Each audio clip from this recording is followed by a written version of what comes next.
Alright, so as you can see, I have effectively gone from one side of the pasture to the other. I just cut this in two. As you can tell, it's not all that wide, but it is kind of long.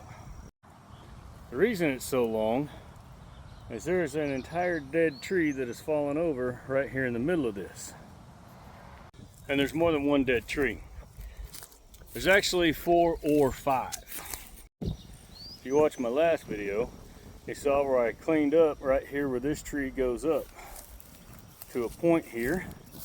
Here's the one that's stuck in the post oak. This is the base of this tree. This tree here needs to come out. Part of it's there. We have these 2 dead post oaks that need to come out. And there's more dead brush all in through there. So I guess one of the big questions I get is, or statements I get is, man, that's a lot of work. And well, it is, but what you've seen so far represents about 30 to 45 minutes. So time-wise, it really doesn't take all that long until you get into the broken stuff that you actually have to try and untangle from all the living stuff. Well, typical. I'm doing the hard work and she's going to work, leaving me alone to do it all by myself. I'm so mistreated.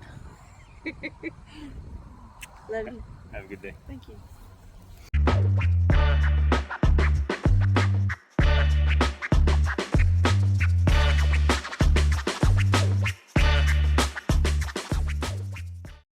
Alright, so it's exactly noon.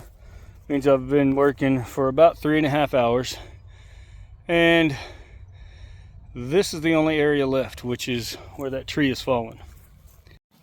I don't know if you remember or not, but right here's where I started this morning. Came down through here. Got my little area through there. Remember, right there. Got all of this taken out. All the way around this tree.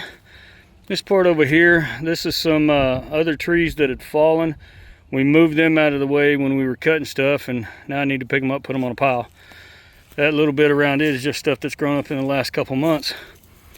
But we've got all the way around that tree. So I'm getting ready to go to lunch. Being as it's noon, you know, got to fuel the body. Get back, I'm gonna take care of this. And once that's done, the only thing that's left is this little section right here. So barring the heat, the sun, and possible weather moving in later, this might be done today. I don't know. Alright, so lunch's over. About to get to cutting this stuff right here, which is around that dead tree. Keep an eye on the weather because there's possibility of some pretty severe storms tonight, possibly tornadic. This time of year with as hot as it's getting right now, there's a really good chance of that.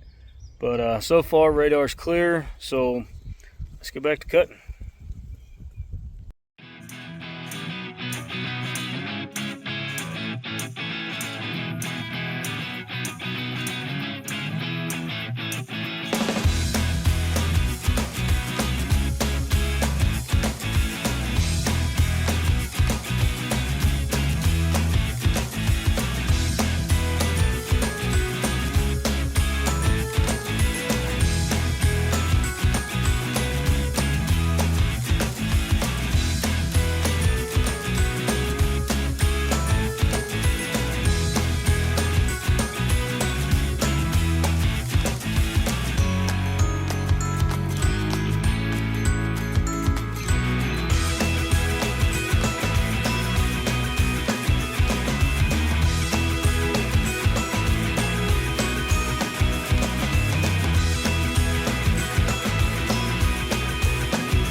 Well, fortunately, came to get a water break. Thought I restarted my time lapse and I didn't. So, he didn't get to see me finish all of this part. These last few trees, they're they're not standing because I'm going to keep them. They're standing because they're too big around at the bottom for me to get with my hand cutters, my cloppers, my pruners, whatever you prefer to call them. But as you can see, I am standing where I started this morning. There's that big stump from that dead tree that was falling over. There's another piece of it. There's the broken one. There's the one in the tree for reference. Okay? And there, and there, and there, and there. That's all the piles of stuff that I've pulled out of here. So, last thing we got to do is this little section right back here. But I think that's going to wait till tomorrow.